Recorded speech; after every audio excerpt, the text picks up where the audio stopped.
Hey everyone, today I'm going to be reviewing The Forest, directed by Jason Zada. The Forest stars Natalie Dormer and Taylor Kinney, and Natalie Dormer was also in The Hunger Games and Game of Thrones. And The Forest is about a girl named Sarah who goes into the Aokigahara forest in Japan, and it's a suicide forest. And she's trying to find her sister Jess, who went into the forest, and Sarah just thinks she's lost and she's really not trying to commit suicide, so she just wants to try to find her and get her out. The acting in this movie, I thought it was okay overall. I thought the acting with Natalie Dormer and Taylor Kinney I thought their acting was pretty well, but everyone else that just said a word in the movie, I thought their acting was pure garbage. I just felt like the director got all the other people off the street and just had them say a couple lines because their acting was just really bad. It was not good at all. This movie, I'm going to say it was a 5 out of 10 on the scary level, and I'm saying that because the entire movie, the only scary parts were 100% jump scares, and the jump scares were like kind of scary. They weren't that scary. They could have been much scarier.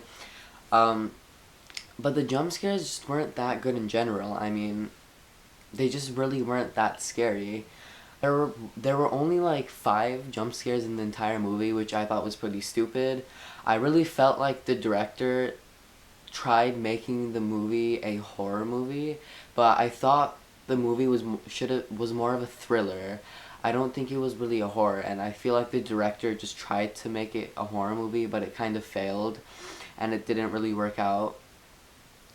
Um, this movie has a 10% on Rotten Tomatoes, which is actually pretty awful, but I really don't think that score is necessary at all to The Forest. I really think The Forest could have gotten a much higher score, at least like a 50%.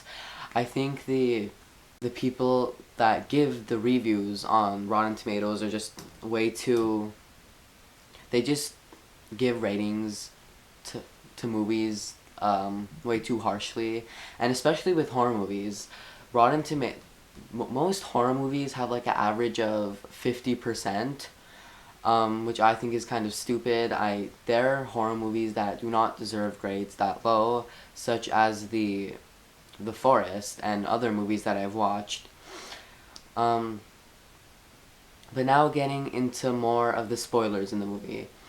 So in the end, she does die, which was actually a really good plot twist. I did not think that would happen.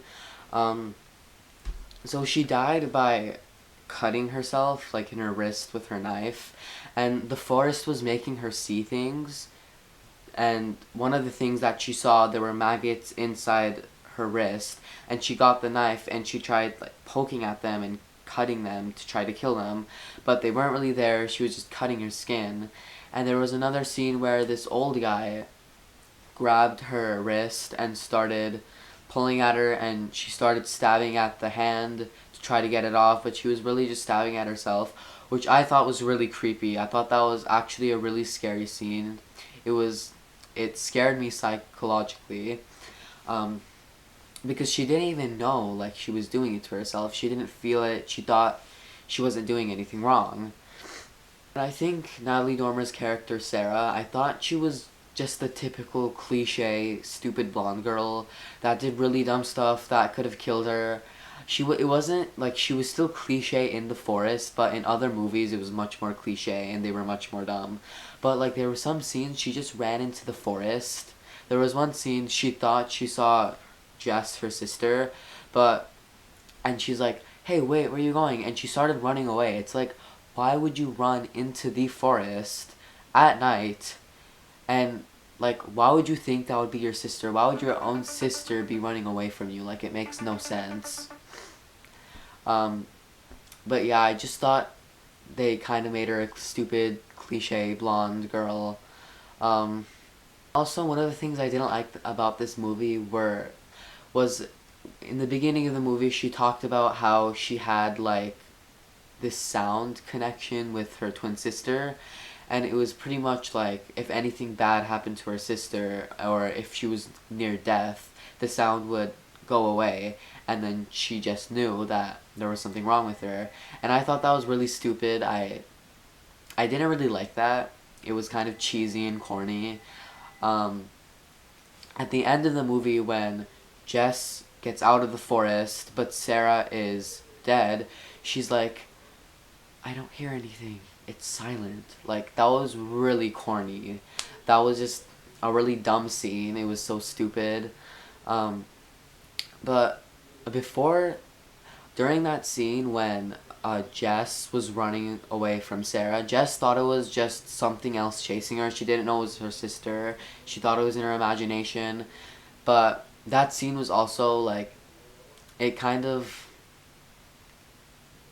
that scene like made me upset because she was running away from the person that was trying to save her in the forest, but she ran away and she let her sister die. And yeah, so I would recommend you guys seeing this movie because I did think it was kind of scary. It wasn't that scary. It's good for people that don't want to be too scared. um the story was pretty interesting. I really liked the idea of the movie. I thought it was pretty original, but then I looked into the movie more and I found out there were two other movies that were based off the same concept. But those other two movies, they weren't really horror movies. They were more of a documentary type movie. Um, but yeah, I recommend this movie. You guys should watch it. It was pretty good. It wasn't the best, but the acting overall was good. So you guys should watch it. Tune in next week when I review another horror movie. Like the video, subscribe, comment below any horror movie you want me to review, and I'll see you guys next week.